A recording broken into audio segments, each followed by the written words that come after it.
तो नमस्ते दोस्तों, स्वागत है आप सभी लोगों का अपने YouTube channel dream India polytechnic study point में। आज के वीडियो लेक्चर जो कि है आपका पॉलीटेक्निक 5th सेमेस्टर के स्टूडेंट्स के लिए है और आज का जो आपका सब्जेक्ट है वो है आपका स्विच गियर एंड प्रोटेक्शन। तो आज के वीडियो लेक्चर में हम पढ़ेंगे 3 फेज सिमेट्रिकल फॉल्ट, जिसको हम LLL फॉल्ट भी कह सकते हैं। और वीडियो शुरू करने से पहले हम आपको बता दें कि हमारे चैनल पर आपको polytechnic first year, second year और थर्ड ईयर के सभी सब्जेक्ट के वीडियो लेक्चर आपको देखने को मिलेंगे और सबसे सरल और आसान एकदम इजी लैंग्वेज में आपको नोट्स देखने को मिलेंगे। और देखिए, सभी लोग जो कि है 5th सेमेस्टर के जितने भी स्टूडेंट्स हैं वो अपने जूनियर्स को भी हमारे चैनल के बारे में बताएं और चैनल को सपोर्ट करें, ठीक है। तो चलिए आज का वीडियो लेक्चर शुरू करते हैं। सबसे पहले तो आप इसका डायग्राम देख लें, ठीक। ये आपके 3 फेस है, ये आपका है IR, IY और IV। ये आपका 3 फेज सिमेट्रिकल फॉल्ट कब उत्पन्न होता है? जब आपके तीनों तार जो कि है आपस में टच हो जाते हैं, ठीक। जब आपका जो कि है क्या होता है, 3 फेज सिमेट्रिकल फॉल्ट उत्पन्न होता है। इसके बारे में हम जान लेते हैं कि पावर सिस्टम में 3 फेज में ज़्यादातर सिमेट्रिकल फॉल्ट उत्पन्न होते हैं। पावर सिस्टम में 3 फेज में ज़्यादातर सिमेट्रिकल फॉल्ट ही उत्पन्न होते हैं जो शॉर्ट सर्किट के कारण उत्पन्न होते हैं। किसके कारण?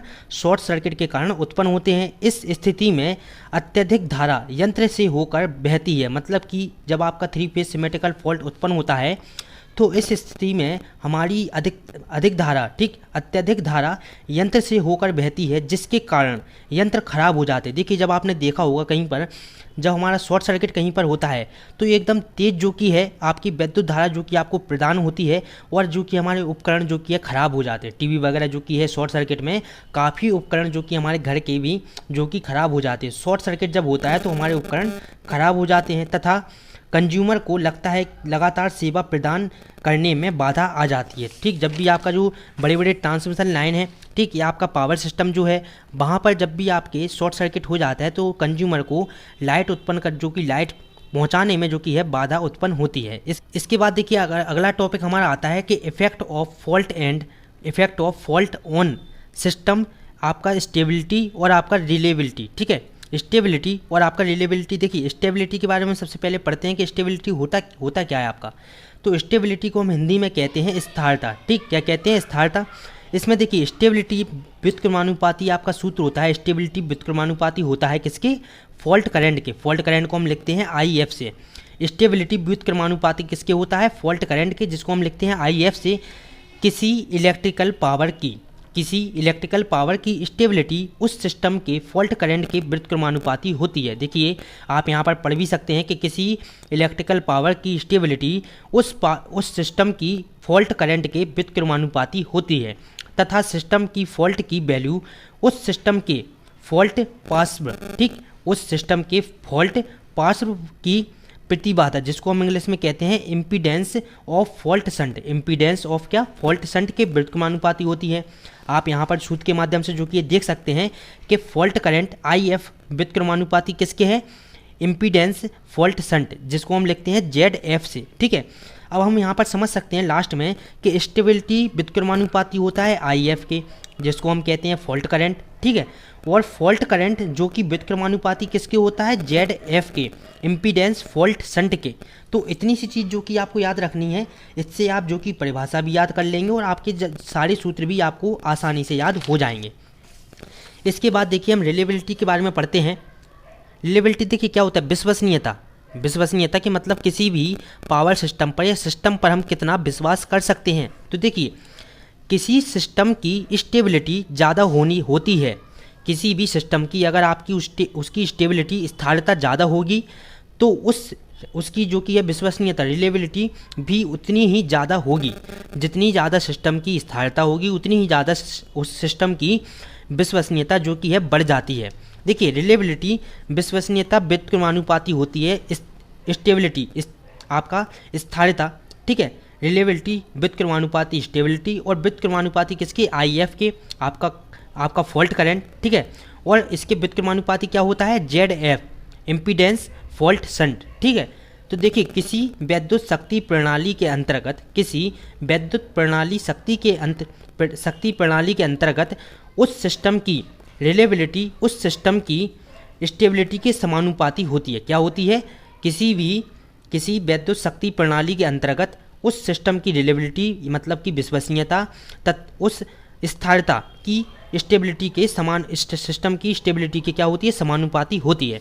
इसके बाद देखिए अगला टॉपिक जो कि हमारा आता है, जो कि मोस्ट इम्पॉर्टेंट है और जो कि आपको समझने लायक एक अच्छा टॉपिक आपके सामने आता है कि एबनॉर्मलिटी। ठीक, एबनॉर्मलिटी मतलब क्या होता है, abnormal condition of electrical power system. इसको हम साधारण भाषा में सबसे पहले समझते हैं कि एबनॉर्मल कंडीशन आपका कब उत्पन्न होता है। देखिए एबनॉर्मल कंडीशन आपका तब उत्पन्न होता है जैसे कि मान लीजिए कि आपका जो कि है एक जी वायर है, ठीक, आपका पावर सिस्टम का जो कि है एक वायर है, इसमें बाहर से इसके इंसुलेटर में कोई भी जो कि है त्रुटि आपकी उत्पन्न नहीं, मतलब आपका इसका इंसुलेटर बहुत ही अच्छा है, मतलब सही है, ठीक है, लेकिन इसके जो अंदर तार हैं, ठीक, उसमें फॉल्ट उत्पन्न हो गया है, या आपका तार कहीं से टूट गया है, ठीक, या तार आपका कहीं से अंदर से जल गया है, लेकिन बाहर से जो कि आपको ये सही दिख रहा है, तो इसी को हम कहते हैं अब नॉर्मल कंडीशन, मतलब कि असमान स्थिति। जब इसको हम कहते हैं ऐसे फॉल्ट या ऐसी स्थिति जो विद्युत शक्ति प्रणाली में विद्युत रोधन इंसुलेटर के खराब हुए बिना ही उत्पन्न हो जाती है, उनको हम अब नॉर्मल कंडीशन कहते हैं। अब नॉर्मल कंडीशन आप समझ चुके हो किसको कहते हैं। मान लीजिए कोई भी आपका तार है, ठीक, उसके बाहर जो इंसुलेटर लगा होता है वो सही है, लेकिन उसके अंदर का तार टूट गया है, फॉल्ट हो गया है, कुछ भी कारण जो कि खराब हो गया है, तो उसको हम अब नॉर्मल कंडीशन कहते हैं। इसके बाद देखिए मोस्ट इंपॉर्टेंट टॉपिक आपका आता है और यहाँ से आपका एक 5 नंबर का क्वेश्चन जरूर से बनेगा, शॉर्ट सर्किट के प्रभाव। सबसे पहले तो आपसे पूछेगा कि शॉर्ट सर्किट होता क्या है, इसका वर्णन कीजिए तथा इससे होने वाले प्रभाव पर प्रकाश डालिए। देखिए आपसे इस तरह से जो कि इसका क्वेश्चन पूछा जाता है कि शॉर्ट सर्किट क्या है, इसके प्रभाव का वर्णन कीजिए। शॉर्ट सर्किट क्या है, इसके प्रभाव का वर्णन कीजिए। तो इसके पहले वाले वीडियो लेक्चर में हमने आपको शॉर्ट सर्किट पढ़ाया था, पूरा जो कि आपको वही लिखना है। एक बार हम आपको और दिखा देते हैं कि शॉर्ट सर्किट क्या होता है, जिससे कि आपको कोई भी जो कि परेशानी ना हो। देखिए शॉर्ट सर्किट, सबसे पहले शॉर्ट सर्किट क्या है ये हम समझाएंगे। तो ये सबसे कॉमन और गंभीर प्रकार के फॉल्ट हैं, ठीक, जो उपकरण या ट्रांसमिशन लाइन से असमान अब नॉर्मल हाई करंट प्रवाहित होने के कारण उत्पन्न होते हैं। यह उपकरण को व्यापक नुकसान पहुंचाते हैं और शॉर्ट सर्किट फॉल्ट को शंट फॉल्ट भी कहा जाता है। तो ये तो हमारा हो गया शॉर्ट सर्किट फॉल्ट। अब इससे होने वाले प्रभाव के बारे में भी आपको लिखना होगा, तभी आपको जो कि 5 नंबर पूरे मिलेंगे। तो शॉर्ट सर्किट के बारे में हमने पढ़ लिया। शॉर्ट सर्किट आप साधारण भाषा में अगर समझें तो किसी भी लाइन में अगर आपकी अत्यधिक धारा प्रवाहित हो जाती है तो उस लाइन में जो कि है शॉर्ट सर्किट उत्पन्न हो जाता है और शॉर्ट सर्किट के कारण बहुत सारे नुकसान जो कि है हमको होते हैं। शॉर्ट सर्किट के प्रभाव क्या क्या है। शॉर्ट सर्किट में विद्युत धारा करंट का मान बढ़ जाता है। सभी लोगों को पता है कि शॉर्ट सर्किट जब होता है तो विद्युत धारा मतलब करंट का मान हमारा बढ़ जाता है, जिससे यह सिस्टम में लगे सभी यंत्र व उपकरण को खराब कर देता है। दूसरा हमारा पॉइंट है कि शॉर्ट सर्किट से उपकरण जैसे ट्रांसमिशन, आपका सर्किट ब्रेकर में आग लग जाती है तथा विस्फोट हो सकता है। आपका जब शॉर्ट सर्किट होता है तो ट्रांसमिशन और सर्किट ब्रेकर इनमें आग लग जाती है और आपके विस्फोट होने का भी डर जो कि है बना रहता है। तीसरा आपका पॉइंट है कि जब तक शॉर्ट सर्किट फॉल्ट रहता है तब तक पावर फ्लो गंभीर रूप से ब्लॉक्ड हो जाती है। मतलब कि कहने का इसका ये है कि जब तक आपका शॉर्ट सर्किट रहेगा तब तक जो कि है कंज्यूमर तक जो कि है विद्युत धारा नहीं पहुंच पाती है, अर्थात कंज्यूमर तक जो कि है लगातार सप्लाई आपकी विद्युत धारा की नहीं पहुंच पाती है। चौथा हमारा पॉइंट क्या रहेगा कि शॉर्ट सर्किट होने के कारण उपभोक्ता तक पावर सप्लाई नहीं पहुंच पाती है, जिससे औद्योगिक उत्पादन व कृषि संबंधी उत्पादन रुक जाते हैं। देखिए जब विद्युत धारा आप तक नहीं पहुंचेगी तो आपके जो बड़ी बड़ी फैक्ट्री जो खुली हैं और जो कृषि संबंधित उत्पादन है वो रुक जाते हैं, ठीक। उसके बाद देखिए आपका अर्थात शॉर्ट सर्किट से बचने के लिए सिस्टम में फ्यूज, आपका सर्किट ब्रेकर, रिले आदि उपकरण को लगाया जाता है, जिससे एक भारी नुकसान होने से बचा जा सकता है। इस चीज़ को आप ध्यान से पढ़ें कि शॉर्ट सर्किट से बचने के लिए हम किसका यूज करते हैं। अगर आपसे क्वेश्चन पूछ ले कोई भी कि शॉर्ट सर्किट से अगर हमको बचना है तो हम किसका यूज करेंगे, फ्यूज का, और आपका देखिए सर्किट ब्रेकर का, रिले का, इन सब का यूज करते हैं हम शॉर्ट सर्किट से और आपके भारी नुकसान होने से बचने के लिए। अब बारी आती है कि फॉल्ट लिमिटिंग डिवाइस। इसका हम साधारण भाषा में सबसे पहले समझते हैं कि ऐसी डिवाइस जो आपके फॉल्ट होने पर उससे होने वाले नुकसान को बचा दे उसको हम कहते हैं फॉल्ट लिमिटिंग डिवाइस। अर्थात हम कह सकते हैं कि ऐसी डिवाइस जो आपके फॉल्ट होने के बाद होने वाले नुकसान से हमें बचा सकती है, उसको हम कहते हैं क्या, फॉल्ट लिमिटिंग डिवाइस। सबसे पहला आपका आता है फ्यूज। यह प्राइमरी प्रोटेक्टिव डिवाइस है। फ्यूज आपका क्या है, एक प्राइमरी प्रोटेक्टिव डिवाइस है। यह एक पतली वायर होती है जो आपके केसिंग या कांच से लगी होती है, जो दो मेटल भागों को कनेक्ट करती है। यह वायर तब पिघलती है जब सर्किट में अत्यधिक करंट फ्लो होता है। देखिए आपका जो फ्यूज होता है ये इस तरह की जो कि एक डिवाइस होती है, कांच की डिवाइस होती है पूरी। ऊपर आपका जो एक कैप लगा होता है, ठीक, एक नीचे धातु का कैप लगा होता है और बीच में एक जो पतला तार जो कि है लगा होता है।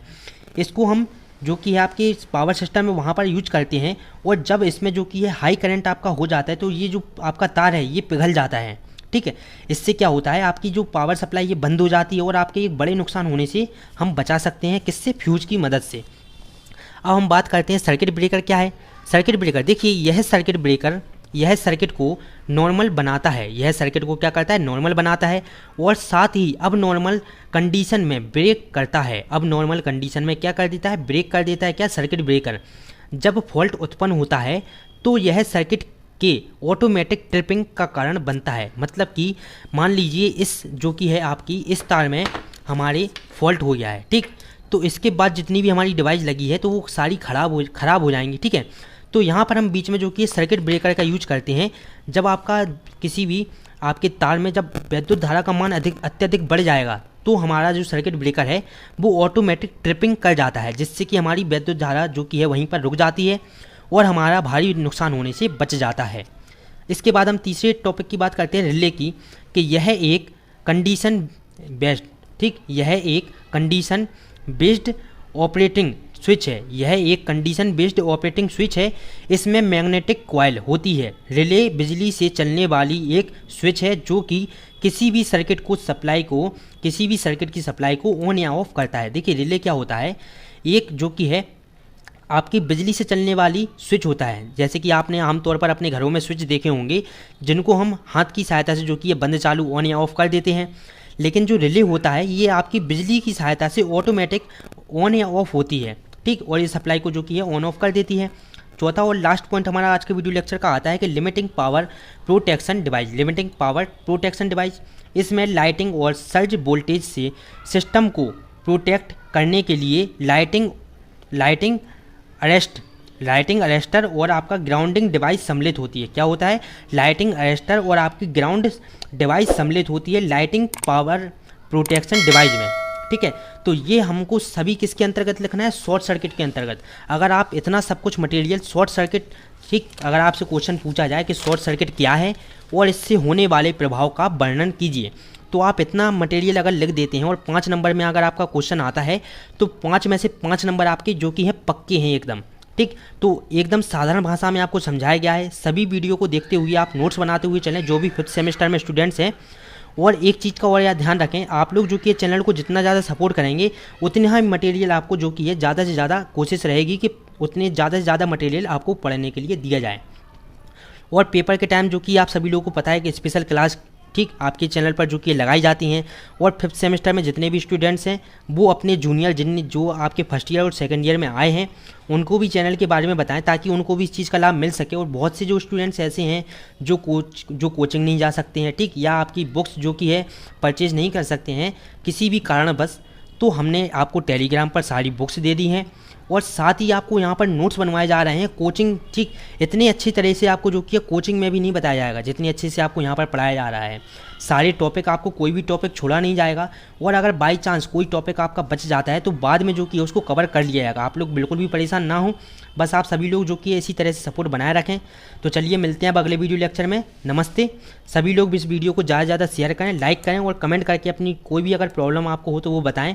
और अगर अभी तक आपने चैनल को सब्सक्राइब नहीं किया तो चैनल को भी सब्सक्राइब करें। नमस्ते।